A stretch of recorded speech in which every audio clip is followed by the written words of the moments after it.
Thank you, ladies and gentlemen, for another episode of Digital Soul Presents. I am honored to have this brother back on for a second time, and just because he has a new project coming out actually next week. So he's been on before. A couple of years ago, we had him on talking about the first work he did, the authorized P-Funk song reference. If you don't have that book, please pick that up. That came out in 2023.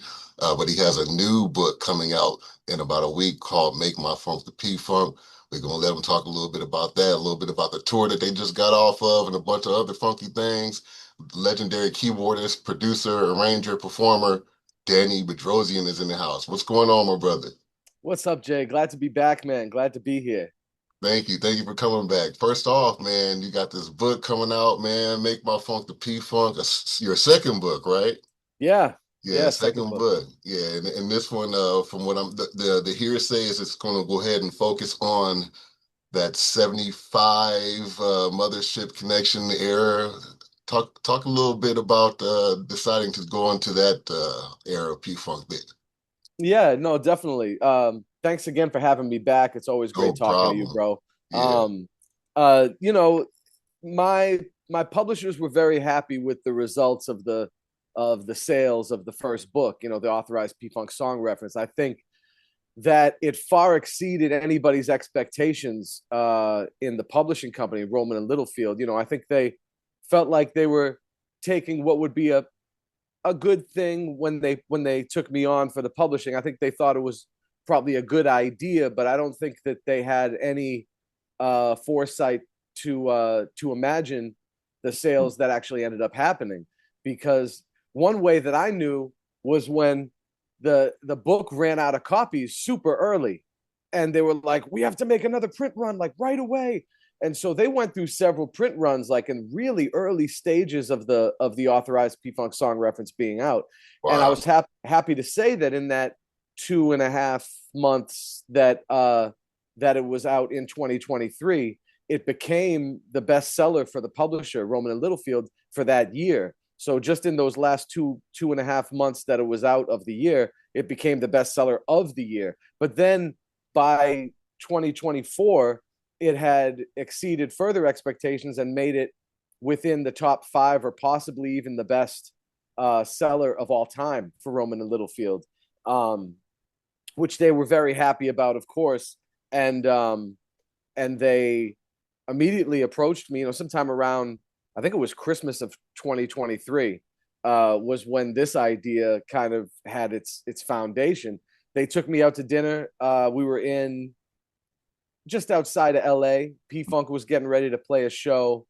We had a couple of shows in December, like right before Christmas in California, Southern California, and they said, the book's selling amazing. We want more books from you. I said, more books, like plural books, because my whole thing was I didn't even know that this book was going to Yeah. necessarily, Yeah. we talked about that. Yeah. So, I was just like, oh, surprised but happy. And they said, um, yeah, we want you to start coming up with some ideas for some more specific. They were like, don't Mm. worry, you've already climbed the mountaintop. You're never gonna have to do anything probably as big as what you did again, but maybe more specific topics within P Funk history. So they approached me with a mothership book idea, and while while they weren't far off from the mark,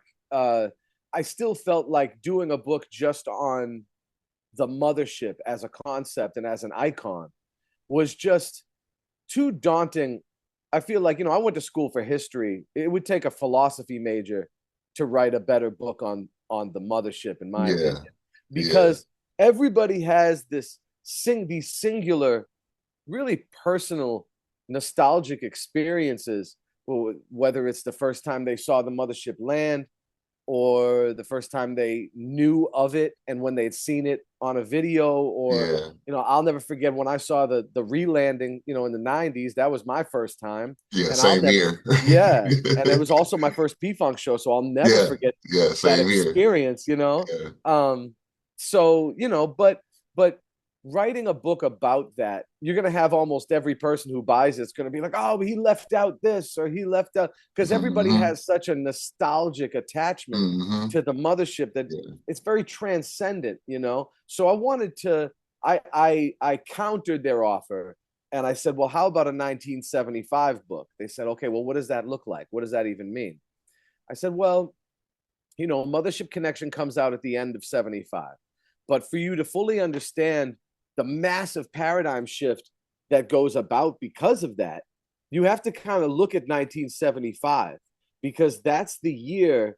It's really the one of the only years where you can point and say the beginning of the year they were one thing, and by the end of the year they had become something totally else, totally different. There's almost no other, you know, you could argue maybe 1967 when Testify dropped because they didn't chart anything until Testify, but even that isn't as big of a deal because you have to remember by early 75 the band is still driving around in station wagons. There's about 11 guys. They're taking turns driving, you know, and it's, you know, it's not the kind of thing that, you know, that people maybe expected to have been, especially considering they had charting success all through that period and up until that time, but not like Give Up the Funk, Tear the Roof Off the Sucker, and not like the platinum that the Mothership Connection album garnered them.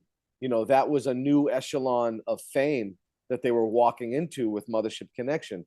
So I wanted to really touch on um, the two albums that came before, Chocolate City by Parliament and Let's Take It to the Stage by Funkadelic, because firstly, for you to truly understand what happens when there's such a massive evolution like that, it doesn't just happen in a vacuum overnight. There's a massive creative output that occurs directly before that for the Absolutely. commercial success, you know. Absolutely. So I wanted to touch on those albums as well. I wanted to touch on 1975 as a whole and like look at what happened that year to, because you know everything in the environment has to be perfect for a George Clinton and for a Parla-Funkadelic thing to become P-Funk and to become this massive movement, you know, that had been only underground before that, really, in a lot of ways. So so to understand it well, you have to kind of see the historical things going on at the time, political, civil, artistic, technological, different strives, different advancements, different problems, and see how they affect and influence the people who are most in charge of this thing happening. You know, George and Bootsy and Bernie and Gary and Eddie and these guys. So it was like a definite a must for me to give this in like a historical standpoint, you know? And so I counted them with that and they said, oh, that'd be a cool idea. In fact, that would be a cool series of books to do different years, you know? And I already have my next one kind of picked out as well. But for now, I thought that the first, you know, good year to start with would be 75 because we'll jump around, you know, go to different times and different periods. But no other year really represents such a massive shift, two totally disparate places. And so, and it's really 9 months that the major shift occurs. It's a 9 month period. So I wanted to focus on that, you know, and really create. What I'm really proud about this book is that, you know, and I talk about it in the introduction. There's only a small handful of books written about P Funk at all, about anything P Funk, and we all know this. But this will be, not only does it, you know, add another book to the very small list, but it represents in a lot of ways the first real history book about P Funk, what the scholarly circles will call a monograph. Yeah. And a monograph, all it is it's just a legitimate history book written by an actual historian. And you know, that's what I went to school for. That's what I graduated. I'm a degree holding historian. I went to school for writing about history, essentially, you know. And when you do that colloquial and you get that history degree as an official historian, the last thing you have to do is a massive study about writing about history. And it's Yeah. not exceedingly interesting, but it's super important to You're how not this going to half step on it. You're going to do yeah, it. Yeah, you're going to yeah, do it all the way. Yeah. yeah, and Yeah, I how get this it. stuff is maintained for 1,000 years, 2,000 Yeah. years in the future. So I'm really proud, you know, because my first book was a reference book. It's more like almost like an encyclopedia, if you will. But this book is really what I went to school to do. So it's done in what they call the Chicago style, which is a very specific writing style for history specifically. Everything is cited, every single term and topic has a footnote and an endnote. That's what sets this apart from every other book about P-Funk that's been written up until this point. And there's not a lot. You know, a lot of stuff is memoirs or autobiographies, and that stuff is super important. But we needed something, or really a series of somethings, for P-Funk history to sort of illustrate the historiography of P-Funk, because it's been 70 years. We want this to be taught in colleges. We want this stuff to be more academicized. We want it to be more widespread in academia. And we want this stuff to become required reading, if you will. And the only way to do that is to create books that are in the format and in the style that scholars approve of and that students are made to read. So that's my real motivation in a lot of ways for the creation of this book, aside from all the obvious reasons, like because the story needs to be told, because I'm one of the few people who has access to kind of the band side and the fan side together, you know, and right place, right time, and time was wasting. And you want to get these interviews going, you know, Yeah. before we lose more of these cats. So yeah, it was, you know, all the important reasons, but most notably as time went on, it became about this history book thing, this monograph. So I'm really proud. It's the first real official history book about P-Funk. So that's cool. I'm looking forward to it, man. Looking forward to it Thank for you. sure. Absolutely. Thank you. Which one of those bulk of 75 albums is your personal favorite? Woo, let's take it to the stage. It's Okay. my favorite with a bullet, and it's my favorite album of all time. Mm, So not just P-Funk. I remember exactly where I was sitting when I first heard it in my parents' living room. I remember where I first bought it from. I remember the ride home. I remember everything about it that just record. stands out, Yes. huh? And you know, P-Funk was already my favorite band by the time I got that album, but that was one that just changed my life. The songs, the order of the songs, how that stuff ran, just Yeah, yeah, oh, it just changed my whole life, man. yeah. It changed everything. I mean, it changed the way I make records, it changed the way I listen to records, it changed the way I play music, it changed the way I study, it changed the way I listen. Um, oh, so many different like emotional sort of perceptors that had been like tickled by that experience, you know. Yeah, that's And cool. so yeah, I definitely, it's definitely my favorite, and it was also part of the reason, you know, hate to be biased, you know, but it's part of the reason why I did counter my editors and tell them, hey, if we're talking about this album that came out at the end of 75, we can't do it without talking about Let's Take It to the Stage. And then, of Yeah, course, Chocolate City for that matter. yeah. So, yeah, it's, you know, it's another labor of love, but it's also just such an important tale to tell.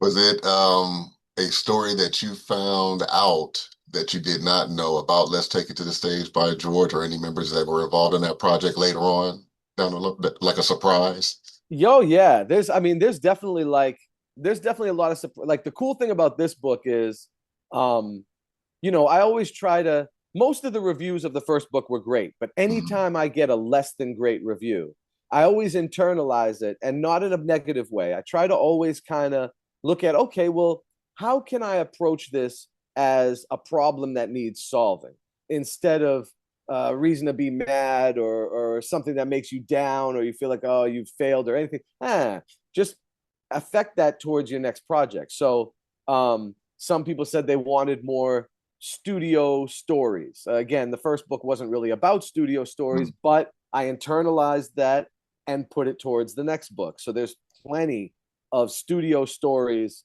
about the songs in question. And each album gets its own chapter, and each song gets its own section in the chapter. So Okay. everything Okay. gets, a little extra anecdotal stuff. And I did 15 brand new interviews or 15 brand new interview subjects with a series of interviews with each one of them, Okay. including guys who weren't involved with the first book, like Fred Wesley, um, and also Reggie McBride, who was the bass player on a lot of those cuts on Let's Take It to the Stage. He played on Good to Your Ear Hole and Stuffs and Things.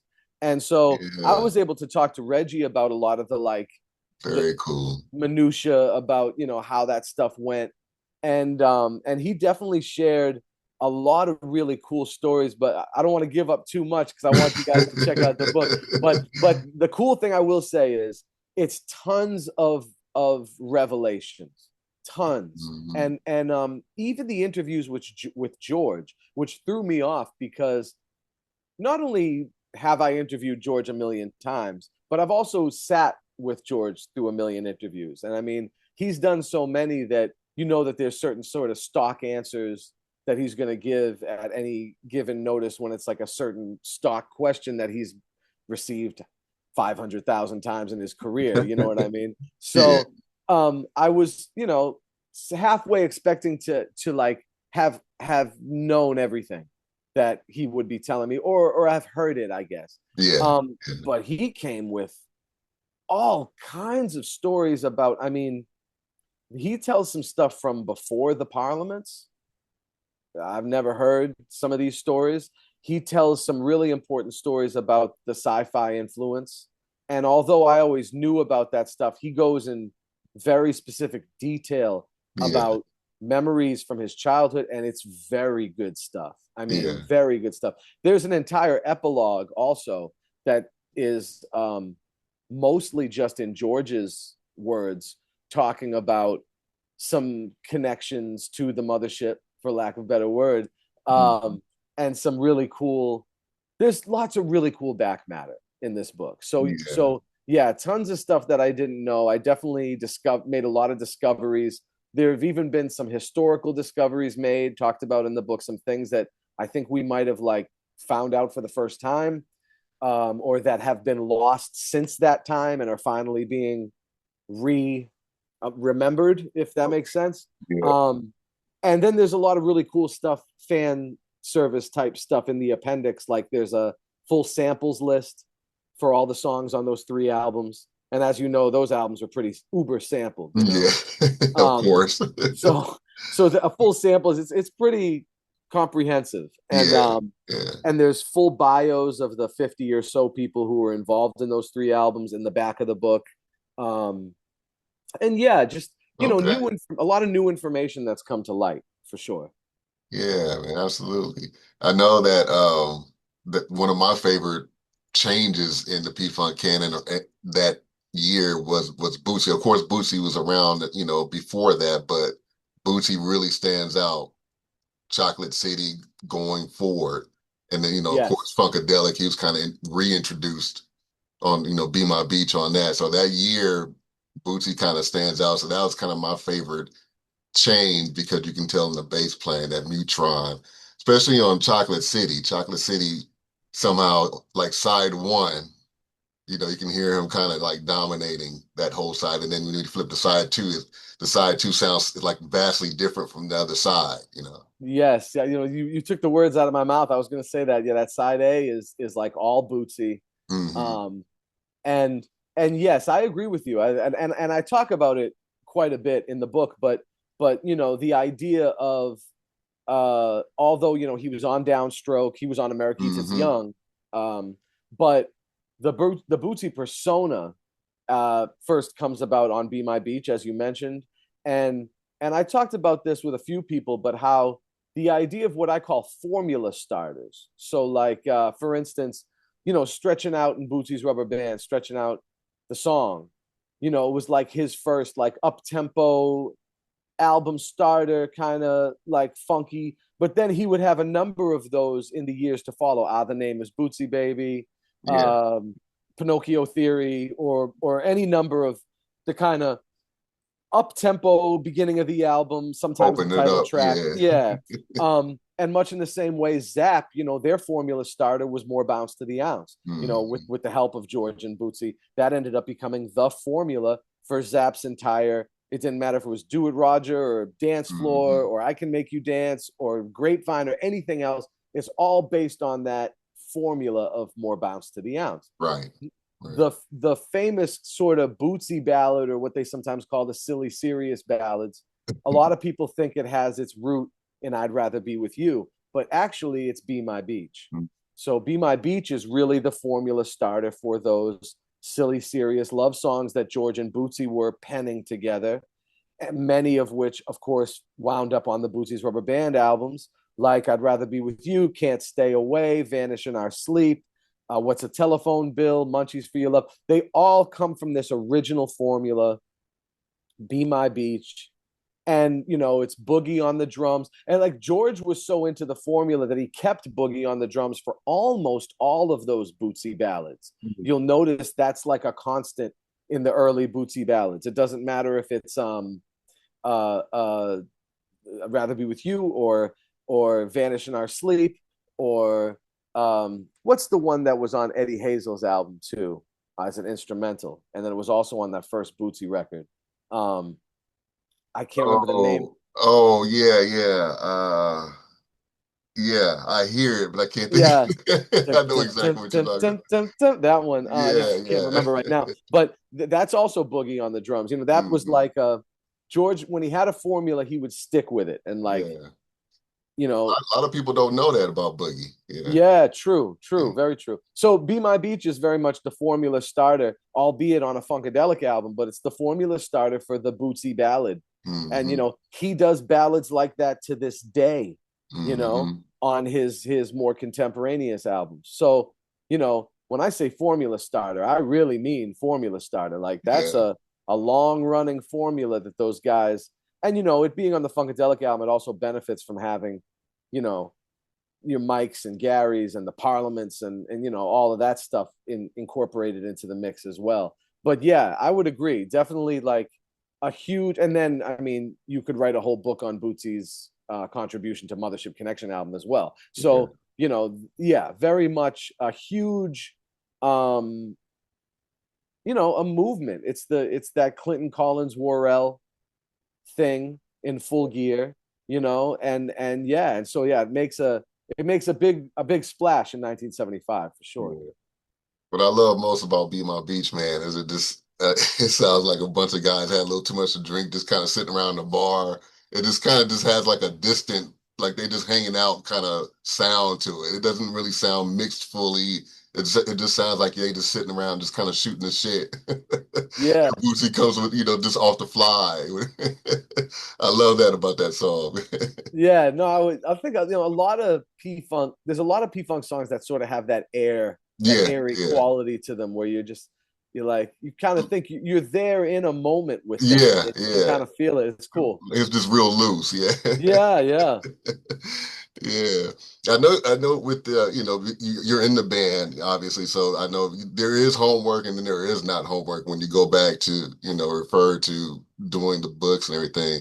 But I know also you do so much, man. I want to touch on this because you also do this bump by bump rundown, yes, which is another kind of a canon of what you're doing in the book too. Because I just saw something not too long ago when you did the TCL song, and then yeah. not too long ago you did Party People. So you kind of been doing that already. Talk a little bit about beginning that series, the Bump by Bump Rundown, which is really cool. Yeah, and before I go on, I just remember this. Physical Love was the name of the Bootsy Physical song, I love, think. yeah. Yeah, that's So, it. That's but it. yeah, so speaking of songs and like the minutia of songs, Bump by Bump Rundown is like taking a microscope to my book and just zooming in on one song a month. And it's part of George's Patreon, that we've been doing. in addition to the patrons getting a bunch of unreleased music every month that they just get sent to their inbox, they also get the episodes of Bump by Bump a month before the rest of the world, which, essentially, I got a lot of the ideas for this show from my good buddies who had a show called Cartoonist Kayfabe, where Okay. they look at a different comic book every episode. And really, there's like an effect that goes through with when you give early access to a certain group of people, because a lot of these things, especially the rare ones, there's 45s of these things, right? But there's only so many in existence. Mm, So the eBay auctions and the Amazon sales get flooded a lot of times, especially the rarer songs.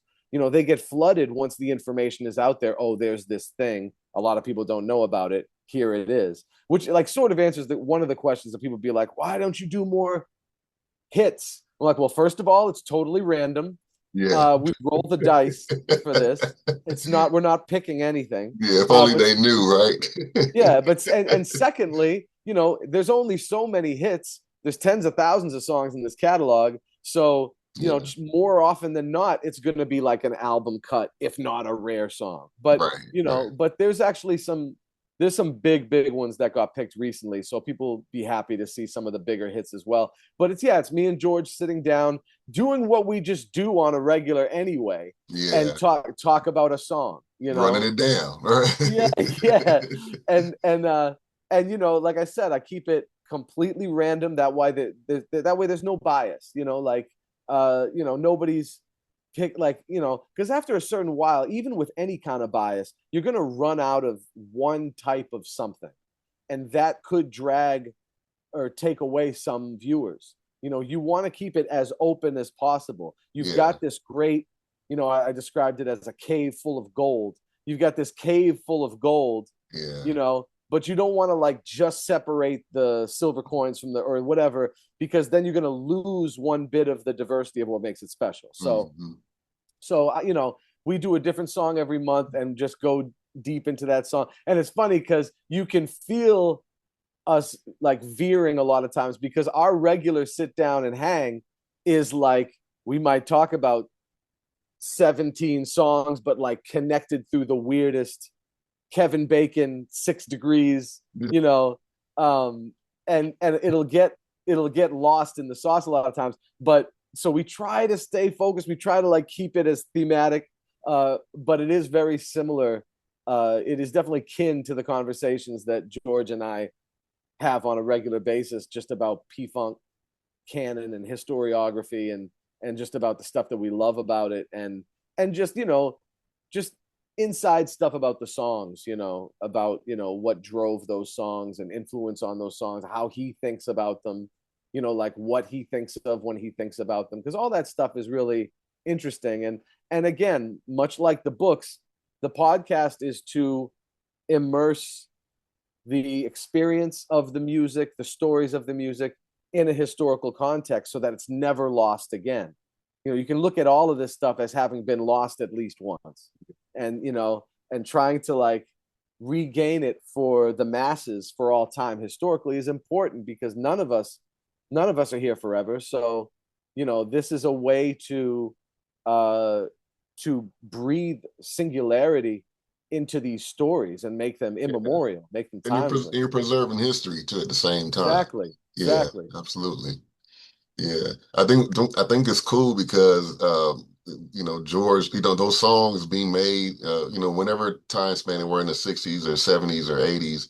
uh, George now in 2025, it's good to hear any artist for that matter hear what they feel about the songs they several years or decades later, because I know sometimes everybody really doesn't like everything that they do throughout their career. So Yeah. it's interesting to hear their take on how they feel about the song now at this stage in their life, whether they like it not so much, or oh, it was cool for the time. But a lot of artists are pretty honest with themselves. Yeah. And a lot of times, whether we like it or not, our opinions are politically motivated when they come down to like business. And when I Mm, say politically, I mean like the politics of business, yeah, So a lot of times you could like fall out with a person and they were involved in these songs, and it's like, oh, I don't like those songs anymore, because then Yeah, the yeah, connotation to a person that they got in a fight with, George's take is a lot more fresh and organic in that he really looks at songs from the licensing standpoint. Any song can be done 1,000 times, 1,000 mm, ways, 1,000 years. So like he can see the life and the breadth in a single song and see like where its timelessness lies. I think that's one of his strengths in working and reworking his own songs is in finding the timeless part of the composition and finding a way to manufacture the era into that composition, yeah. you know. And he has a hell of a good memory too, Oh my from what I goodness. see. Yeah, It's yeah, crazy. It's crazy. It's yeah, crazy. I mean, it allowed him to have so much input on both of the first books. yeah, Uh, yeah, but he doesn't. There's not really a session that he doesn't really remember. yeah, Like he's kind of remembers all. It's wild. It's wild. yeah. It's crazy. Yeah, and you guys, I know that you touched on a little earlier about some of the rare joints from from the canon, and that you guys made a couple of stops here early in the year, and of course I was there. So you guys dug up a couple of favorites of mine that I was quite surprised. One was R&B Skeletons in the Closet, Oh yeah, and the other was Testify for the yeah. from what I was told, which I was told that night by someone in the group that was the first time that one has ever been performed. Now, is that accurate?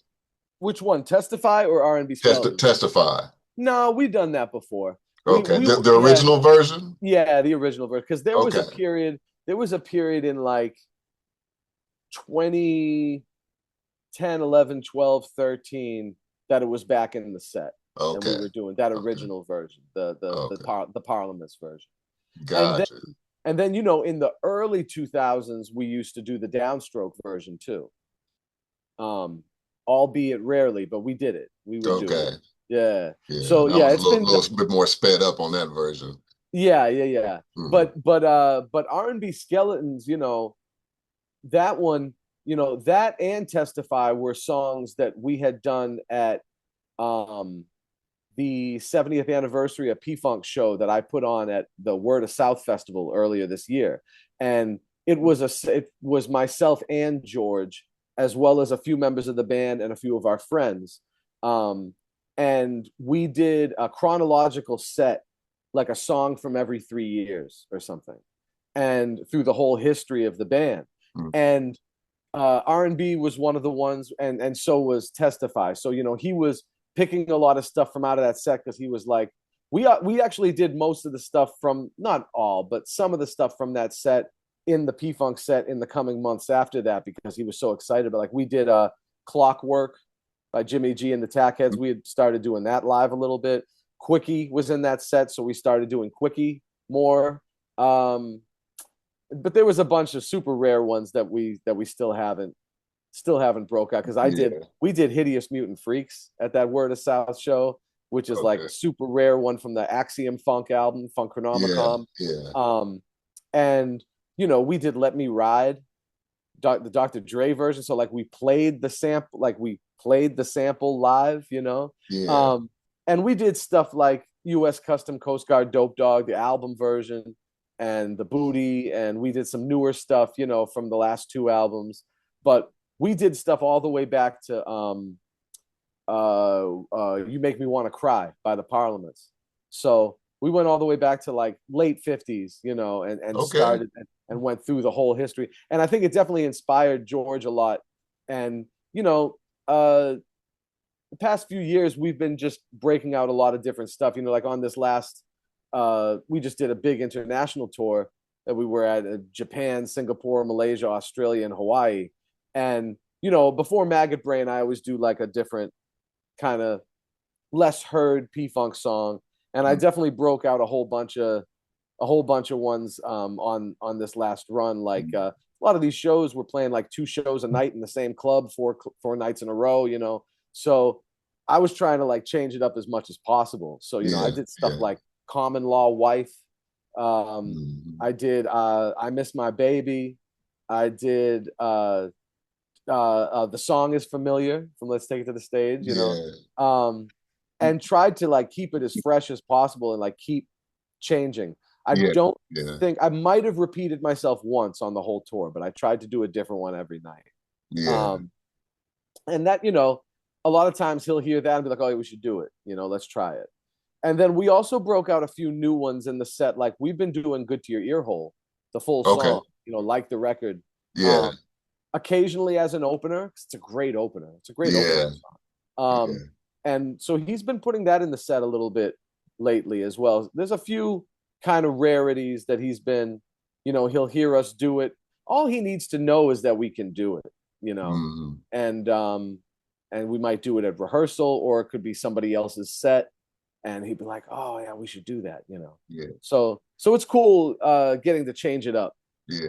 Take the record and blow the dust off of it. Yeah, definitely. Yeah, that's cool, man. I'm looking forward to hearing more of those rarities, man, because I know myself too, man. Those like uh even stuff like the odd stuff, Alice in My Fantasies and Yeah, for me, Sexy Ways and yeah, Trash or Go Go. Those are songs that like off the yeah. top of my head that I kind of go to that kind of stand out, but a lot of people don't really talk about them unless you know the album. So yeah, I'm looking forward to hearing more of those kind of rare stuff that I like on the albums too. It's really cool. That's awesome. Yeah, Sexy Ways, another one. Last year it was the 50th anniversary, so Hmm. we started doing that a ton more. Like we did that probably 20 times last year. Yeah, yeah.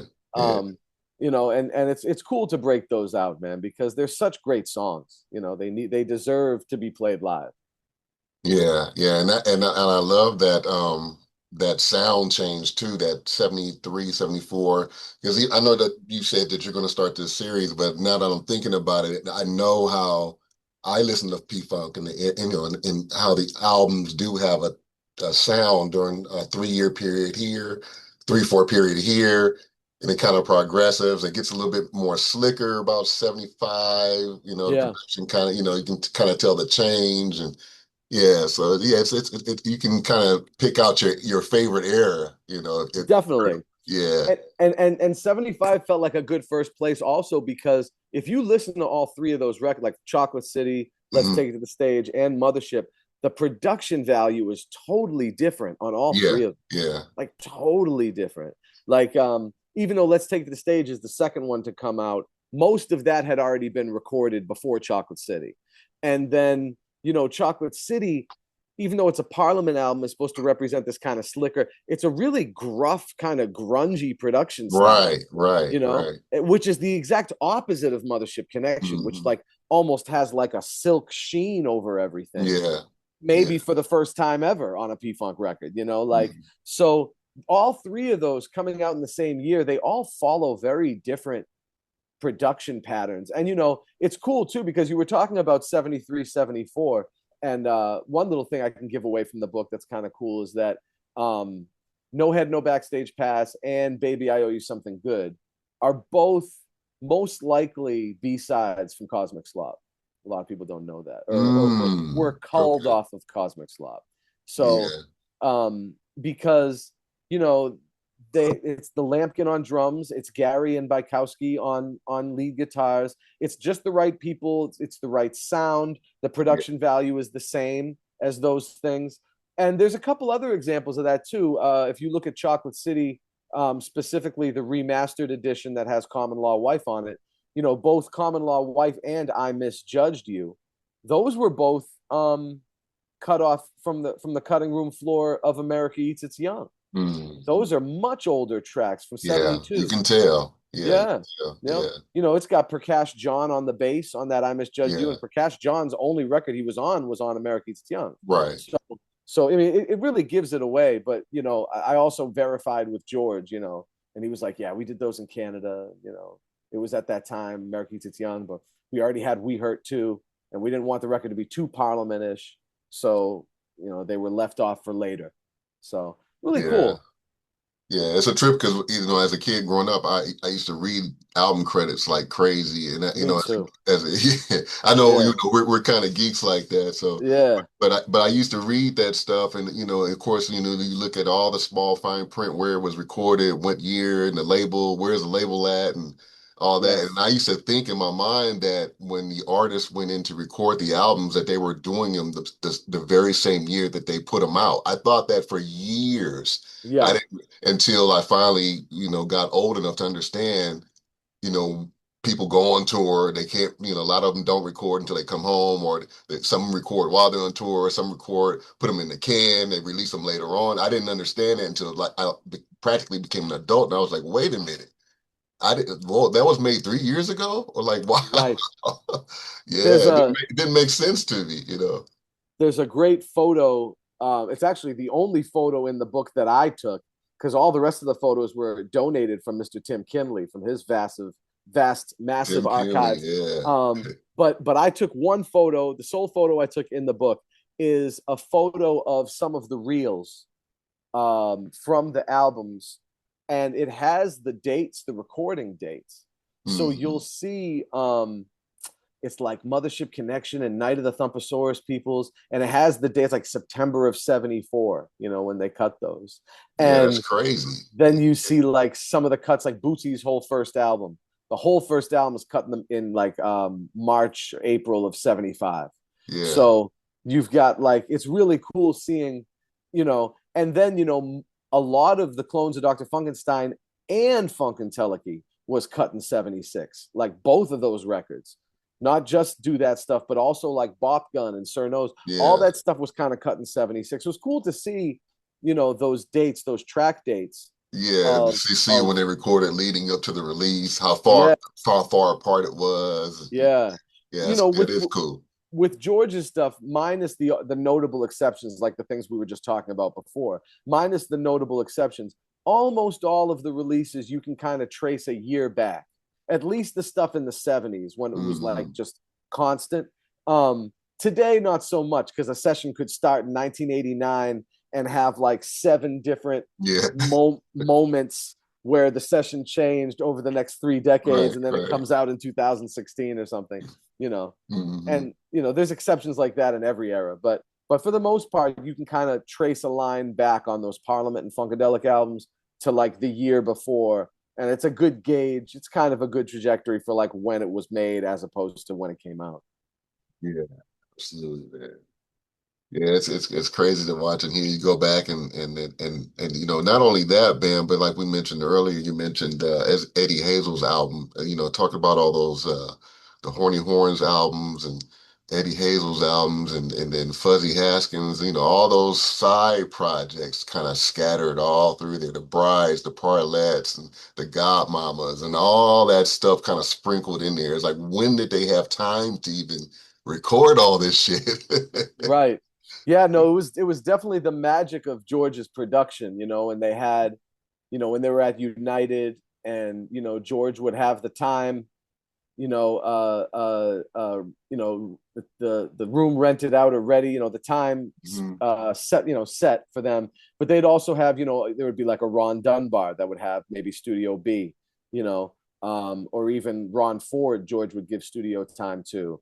And that was like more in the late '70s, early '80s period. But that's when a lot of the stuff you were talking about was coming out, the multiple Brides albums, Parlet albums. And then when it Yeah. gets to Uncle Jam Records, or the beginning of Uncle Jam Records, that's really when it was going to be a plethora of albums, stuff that Oh we never man. never saw the full light of day, but like Jessica Cleave's album, the Brides of Funkenstein never released third album, Trelude's Plastic Brain Flam, and Mm. Junie's unreleased kind of album in between the Westbound stuff and the '80s stuff. There was a P-Funk, album in the middle there that was never finished or never put out. Um, and on and on and on. Sterling Silver Starship Band and Yeah. Felipe Wynn's second record and all kinds of stuff. So, um, yeah, there would have been even more, and that's also another good candidate for another one of these yearbooks. Is that sort of Uncle Jam year? That Yeah. that would be '80, '81. That would be like a cool. there's with a lot of great years that you could do these things on. So I'm really excited about that. But I'm even more excited about the fact that the publishers have just approved my third book, which is coming out next year, and it's the expanded edition of the authorized P-Funk song reference Really? in paperback form. So Okay.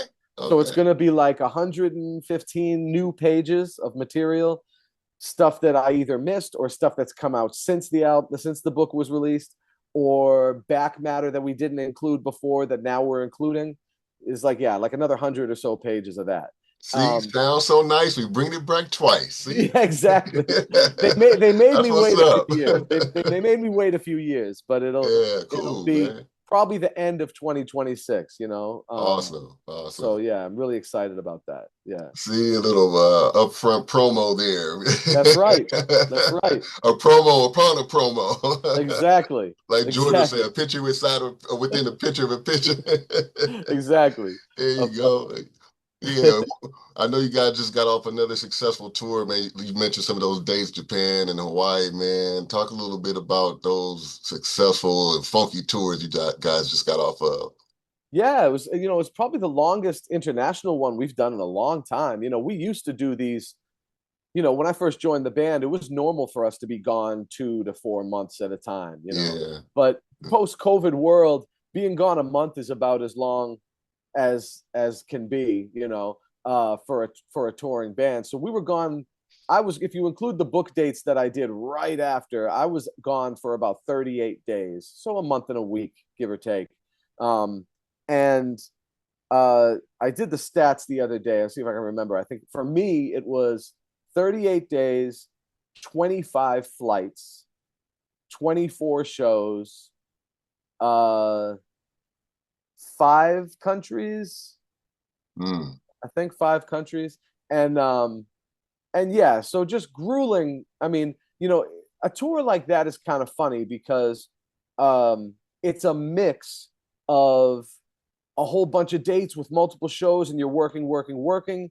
And then right. it's like, hey, you're at this resort in Malaysia for 7 days and you play one show at the end of the week for an hour. You know what I mean? So it's Yeah, like, and the next place, it's like 2 shows a night, 5 nights in a row. Like, you know what I mean? yeah. So Makes you dizzy, it's a yeah. weird mix of like, Yeah, it's a weird mix of like extreme work and almost paid vacation type thing. yeah, And in a way, the back and forth almost makes it worse. You'd almost wish it was all vacation or all work in a way, but yeah, it's yeah. good to have a little bit of a respite, after you're going, going, going. Don't get me wrong. I'm not the man I was when I joined this band. Absolutely right. I'm 23 years older than I was when I came in. So I need the rest too. Yeah, Um, absolutely.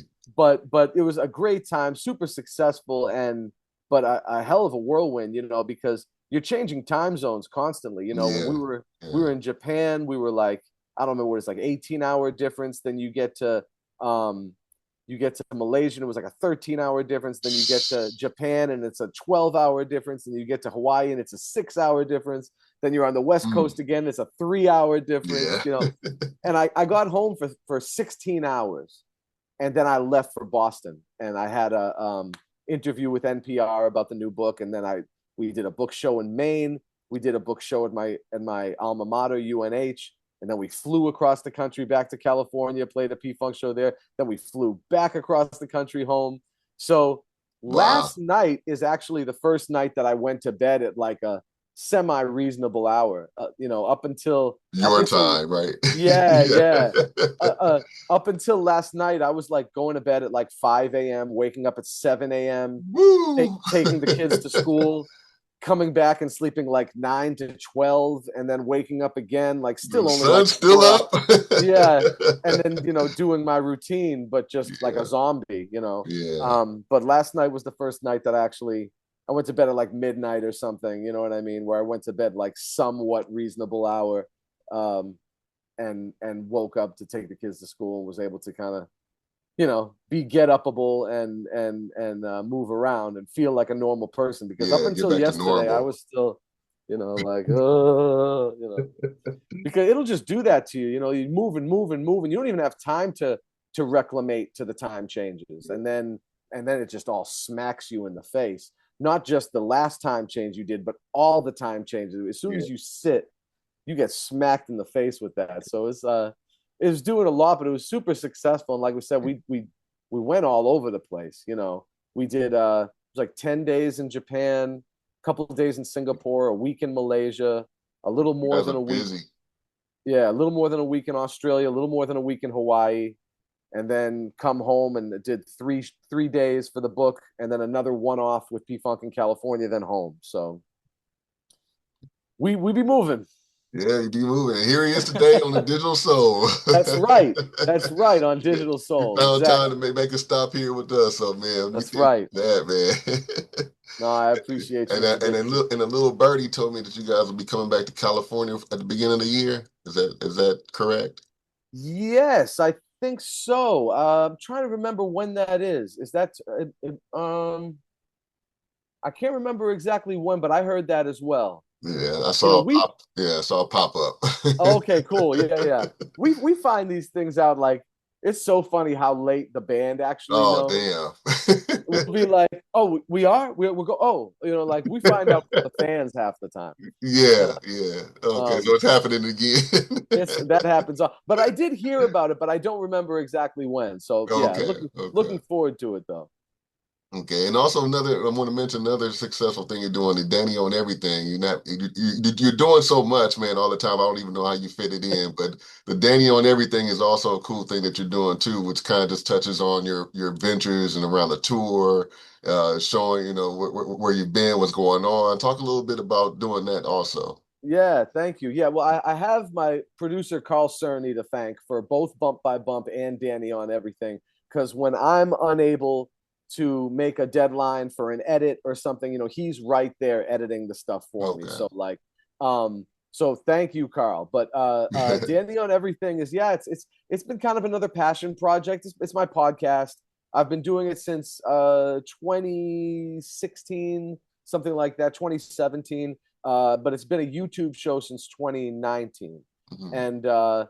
and yeah, which it's literally what's in the title. Shonda Clinton came up with the title, Danny on everything, and it's just kind of like a little of everything. It might be a concert, it might be an interview, it might be a discussion, it might be like you said, just kind of like updates on what we're doing, where we're at. It might be on location, Yeah. a lot of stuff like that, and I don't pigeonhole myself to any one particular set of standards. It's always something different. So if a good friend of mine is in town, oh man, come let me interview you for Danny on everything. Let me get an interview in. It could be anything, or it could be an interview on the road. So it's super fun and special. I highly recommend people check it out. Subscribe and follow because we're very much still like a fledgling podcast. It's very underground, but we love the work we do. And I think that the greater viewing audience at large would enjoy it too, because it's all over the place. It's very dynamic and it's all over the world.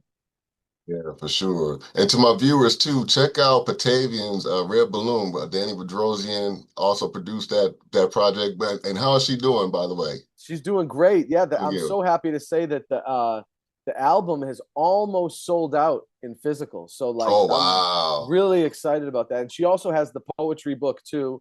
That has also been selling really well. And she's doing a poetry reading at the upcoming New Orleans Book Fair in November, which is really cool. Awesome. And Awesome. yeah, so she's doing great, and we got these kids here, so it's taking up a good portion of her time. She also goes to school for nursing, so she's super busy, super duper busy. But we couldn't be more happy with how the Red Balloon has done in sales. And people can contact me if they want to get a copy, digital or physical copy.